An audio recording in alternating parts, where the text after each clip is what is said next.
Greetings everyone, and Great here. I have another Age of Empires 4 replay. Spawn on top right side as the blue Mongols, we have Vortix. Spawn on the bottom left side as the red Chinese, we have SortOf. Oh yeah, I think one of you all sent a message through my email about casting replay. My plan is I'm going to take a look at it off stream tomorrow morning and probably cast it and get it uploaded. Looks like the Chinese players will be first eyeing to collect some berries rather than the sheep. Sheep do collect faster than berries, so it's probably better to go for the sheep. Unless there's some sort of thing benefit the Chinese that they have over berries over sheep. The cons, of course, go around collecting some sheeple. Up north, looks like blue's eyeing for that gold deposit. Ooh. Look at the Mongols' natural gold deposit. They have spawned out far. That is unlucky. This is for the Chinese. This is more the natural distance safe. But this one even went up around the hill a little bit. So the Mongol player's placement was a little bit off. Looks like maybe eyeing for a tower rush. He's getting out of barracks now.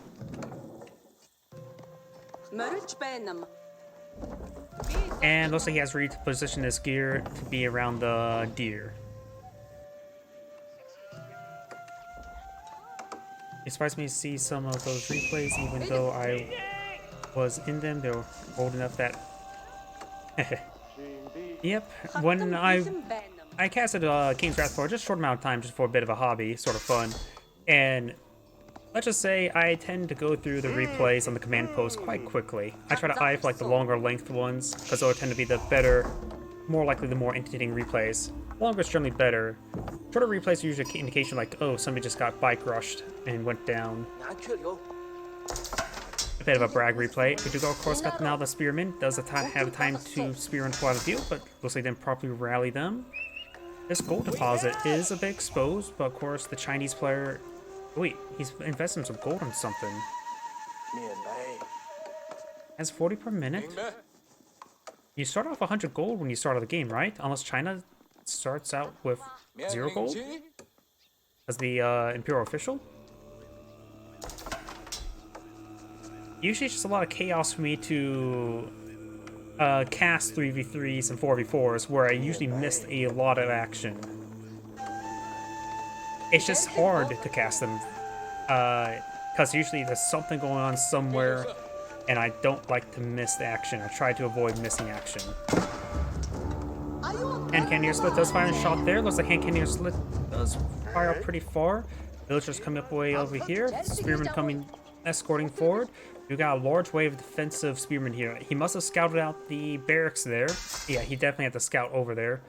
And that's why he went for these spearmen nice and prematurely.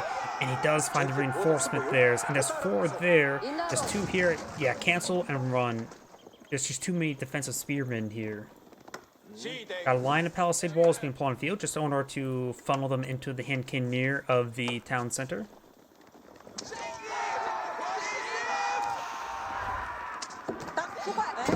Khan is now patrolling around. It has 2 attack, which does pathetic damage, and almost the Khan's attack does pathetic damage in most ages. Does that take out the exotic doggo? There's 5 spearmen here, and there's only 4 here. It's not going to still be good for the Khan. You may be able to pull back those spearmen and keep them defensive. He could try hitting some stuff, get some skirmishing around, maybe pick off himself a scout. And there we go, we got a pasture now being pulled on the field next to the ovo to get the increased production rate of the sheeple.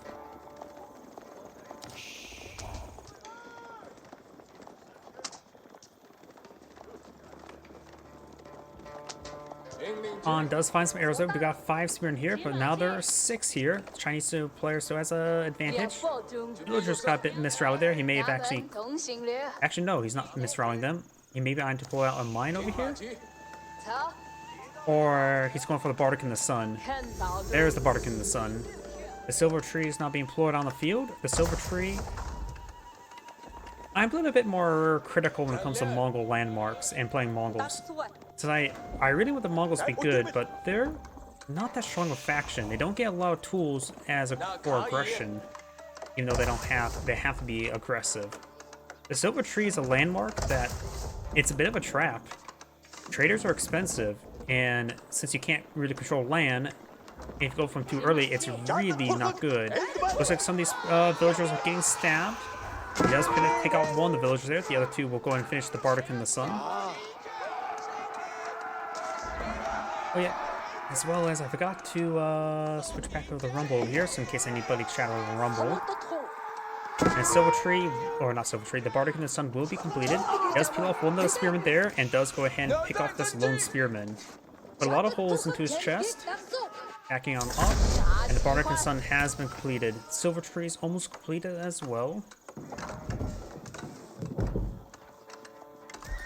And now I've got a second pasture being pulled on out. Very, very nice. And the spearman will get stabbed. He does have 3 guys on the scold. It's really hard to protect them, so some lone horsemen could perhaps finish them off. Both players had a late feudal age due to the fact they both went for a lot of spearmen. More like the Mongol player went for a lot of spearmen, and it forced his opponent to react. Got the hardened spearman research for blue. Red's on the way. And keeping the spearmen near the gold deposit is probably a good idea. And he's going to employ the Silver Tree next to the market, the trade post over here, so he gets quicker deployment time on his caravanners. So fast forward a little bit. I think both players are eyeing for Eco Phase now. Red has got applied out of archer range, but going to go for some Zunch News to get some good damage on in. And the Imperial Academy now being pulled on the field, which will allow them to pull out some additional tax collectors. Or Imperial officials, I should say. Not really a big difference. They only do... Let's see... I suppose they do have a supervised ability there. Which, 20% more drop-off is very, very big.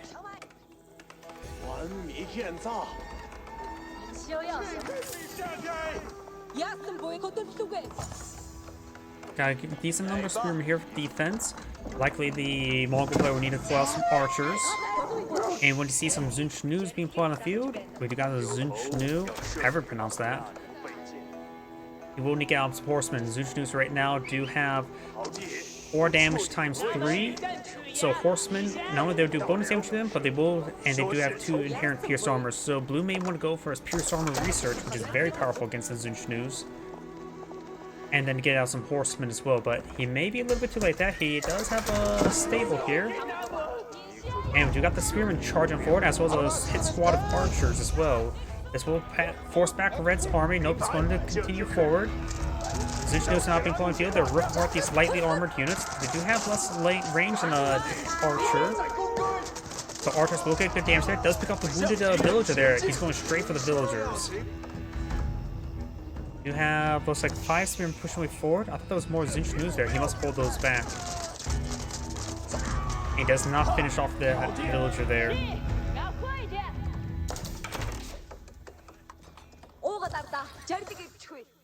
Do not have a mark on floor on the field. And while the traders do have inherently less cost, basically it's 25% less cost in the Silver Tree. But they're still more expensive than a villager. At maximum distance, they do provide more gold than a villager, but this map's not as great for it. There's a big forest there, which does interrupt the pathing, so it will take inherently longer. So it's probably going to be equivalent to a villager. Does take out that spearman there. Got a good number of spearmen and Zunch News' region. Does use the mobility arrow there, which allows him to get a good alpha strike, take out one of those spearmen. More archers is a good idea. Zunch News, of course, have, let's see, was it like 3.5 tower range? 4.5 tower range, while compared to regular archers, 5 tower range. In other words, the Mongol archers will get a shot off before the Zunch News, but the problem is they still have a massive firepower there. He does have the +1 pierce armor. Research is very good, and the horsemen now will take 1 damage per arrow from the Zunch News. There's still a very good number there. Horsemen charging forward. They got to make sure to not get those spearmen. Zunchnu's cracks turn around. There's the spearmen. They do good work versus horsemen. Bit overkill there on that one horseman there. Blue's archers, archers and horsemen are falling back. One thing I would say, let's see, we do not see the improved arrow upgrade. The improved arrow upgrade, as well as a regular arrow upgrade, the whistling arrow and the improved whistling arrow, are very, very important for the cons. I've been appreciating them more and more.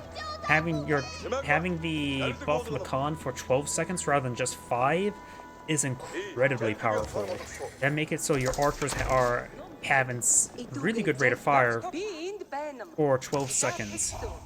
And of course, remember, increases the reload speed of nearby ranged units for 50 seconds. That is very important for these archers.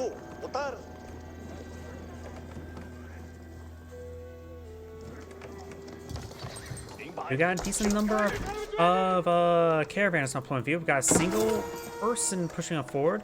We got a pair of archers that have already made their way in. There's a single Zunchnu's firing away, but thanks to the extra pierced armor, it's taking 25% less damage. Does take out one villager there.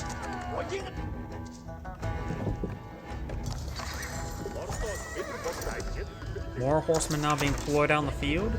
Spearmen and Zunchnu's now making their way forward. Finds a great volley there on those villagers. He's going to need the reload arrow relatively soon. He does use the reload arrow now, giving his archers a temporarily powerful buff there. And there we go, gets 2 volleys off. Spearman does get a spear brace there, gets good kills on the Zunchnu's. Zunchnu's do have heavier speed, the 1.12 movement speed, while the archers do have the 1.25. So archers can sort of just aim move forward if his opponent's just running away. Good micro there. Archer's now falling on back. We do got another wave of Zunchnu's. He's going heavy in Zunchnu's. The opponent should perhaps eye for more horsemen. Let's see. We do have +1 pierce damage for the Zunchnu's, which means they do 5 damage rather than 4. The horsemen will take 2 damage per arrow rather than just 1.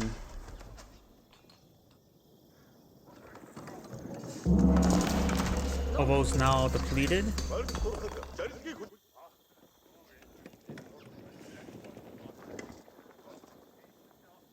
Outposts now being deployed on the field, which the Chinese do, of course, get something better than the regular arrows. He does have spot the villager there, and he does stop it before it gets fully walled off, and he may... That's actually not really much an interruption there. A couple of these ones could be removed, but with the tree placement there, it's a small interruption, not a big interruption.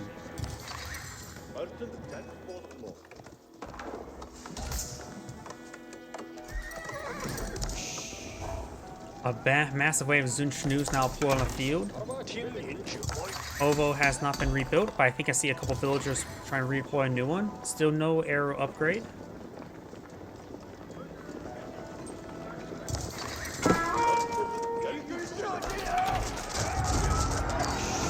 Do now have the reload arrow there, but his opponent is stutter stepping away. Getting some good volley there on the horseman. He's not overkilling them all too much, which is very good. Now the Zunchnu's are firing away. He's trying to maintain the maximum range with his archers. Over here, got the horseman now charging on forward as well. Looks like the villager line's getting hit for red once again. And I just realized something as well. The villager count, blue has a slight ahead in villager count, but that does not take account to these traders, I believe. So that means blue does have spear economy. If the longer the game goes on, the better blue will do. Horsemen trying to stab down pure officials as well. Very, very nice.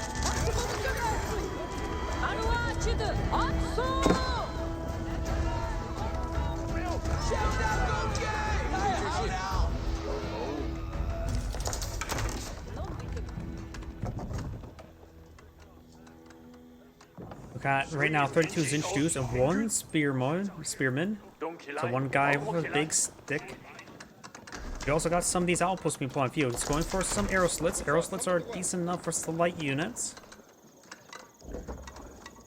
And also does provide help provided the Yam network. Does fall back with his villagers in time. Archers pushing way forward. Khan's arrows not on cooldown. The archers getting some good damage there. I think the Zunchus are not doing all too well. There's just too many archers here. Red does have the village spear number there. You could actually hop inside the outpost and probably have the same damage output as well. Because each arrow does, what, 6 damage? And the archers do 6 damage as well, so going inside the outpost will be a decent hard point there.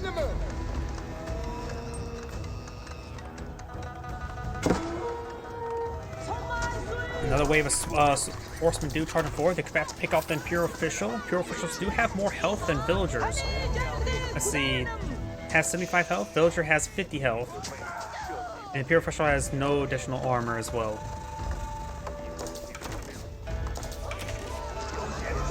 Some of these spearmen are being picked off by these archers. Archers do bonus damage versus light melee. So they are good versus these spearmen. The longer the game goes on, the better the Mongols will do. He's getting a good number of caravanners. He now has his Silk Road up and going. Silk Road will make it so... Here you go, I can highlight it right here. Improves the number of resources with traders based on total number of active traders. Get plus 10 pursuit. Then tier 2 gets plus 10 wood. And then you get plus 10 for food, wood, and gold. Got these villagers do actually pin the horses down and stab them to death. Because they got shanked. There is now a single battery ramp here, which should be very effective at shrugging off arrow fire. But there's of course a couple horsemen here as well. They can perhaps finish off the battery ramp, but there's still a sniffing escort force. Let's fire a good volley there into the battery ramp. Does get a great amount of damage from the battery ramp. Archers can do a lot of damage to the battery ramps given enough time. Needs their arrow upgrade, arrow fired. And there we go. He does get the tower set ablaze. Battery is down. The tower is, of course, severely wounded. Needs a villager repaired up. Push your way forward.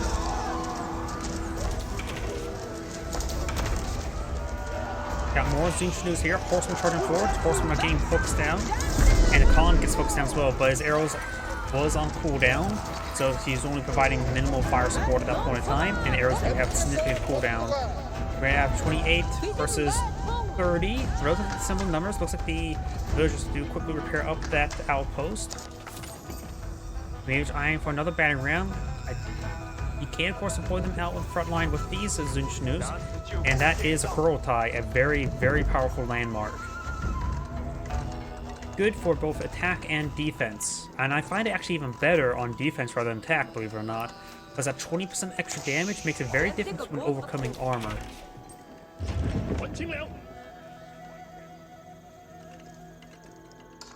We got a very large number of outposts here. A little bit overkill, honestly. Got another banner ram now deployed on the field. Got a good number of horsemen as well. And there's currently no landmark for the Chinese player because the Mongol player does have a spear income. And there we go, we got the new age. The Kurultai now being redeployed to the front line. We got immediately a wave of villagers here to being pulling their torches out. The Khan has not been redeployed just yet. Villagers are pushing way forward. He's starting to gun down some of these villagers. None of the villagers gunned down. And now the Kurultai is now pulling field. This is the aura effect for not only in combat healing, but also the plus 20% damage. I believe that plus 2 is... He does... Yeah, he only has a plus 1 damage there, so the Kurultai does provide the indication there that's plus 2. As I mentioned, also provides a decent amount of health regen. Let's see. 1 health regen per second is actually not a huge amount, but at least can top off the entire army after defending themselves. Got a mass assault up here. This marker is going to be under siege shortly. He does spot it, and they've got a massive wave of reinforcements here. He does have now Steppe Lancers being deployed on the field. He needs a Khan deployed on the front line immediately. But this market may go down. Losing the market will make it so all the caravanners will sit around over here, which actually is fine because it immediately pulls them out of the way. He could go for Yam Network as well to get some more mobility for his ground foot forces. Good there on the Zunchus. Now Banner Ram starting to engage. There is the veteran archer upgrade, getting in some significant amount of damage there. He needs the arrow or the defense. Honestly, defense arrow may be a bit better. It gives all you guys +2/+2 armor for the duration, which makes it so it will be very effective versus Zinchnews. Of course, I don't think it's got an improved arrow research just yet. Now I got the step lights to push me forward, and these will hard counter those Zinchnews by a significant amount, because they have 5 pierce armor at the moment. The Zinchnu only has 5 damage, so they need 2 more arrow upgrades to do any damage above 1 per arrow. See, the Ovo over here, he has not gotten the whistling arrow research.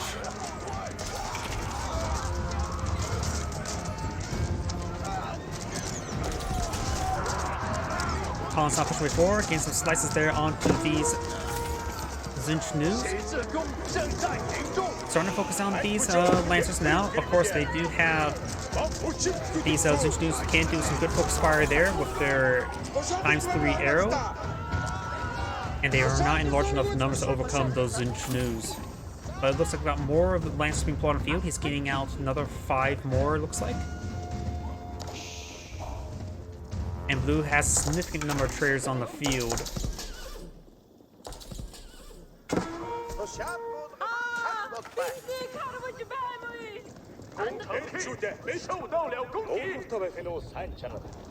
Handful of these villagers pull out their torches and start to torch down this. He actually rebuilt the market right there, which is a little bit safer, as well as avoid not near that battering ram.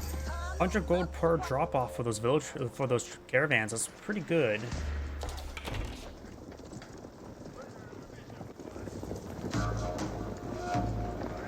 Red's now eyeing for a layer of walls. Archers and Lancers push way forward. No upgrades there on this outpost.